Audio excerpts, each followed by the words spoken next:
ایک بہت ہی خوبصورت اور مزاحیہ واقعہ۔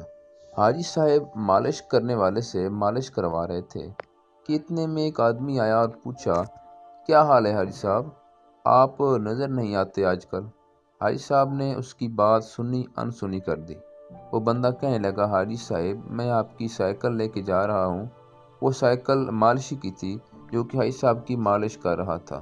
کافی دیر ہو گئی تو مالشی کہنے لگا، حاجی صاحب آپ کا دوست آیا نہیں ابھی تک واپس میری سائیکل لے کر؟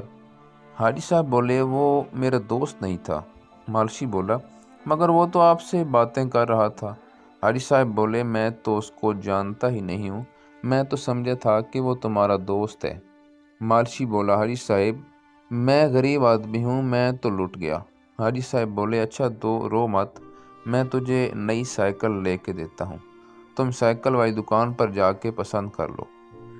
مالشی نے ایک سائیکل پسند کی اور چکر لگا کے دیکھا۔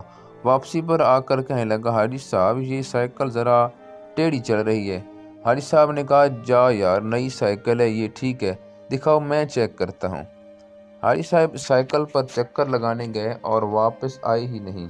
مالشی کو اس سائیکل کے پیسے بھی دینے پڑ گئے۔ آج ایسا ہی حال پاکستانی قوم کے ساتھ ہو رہا ہے۔ ہر نئے آنے والا حکمران حاجی ہے اور عوام مالشی ہے۔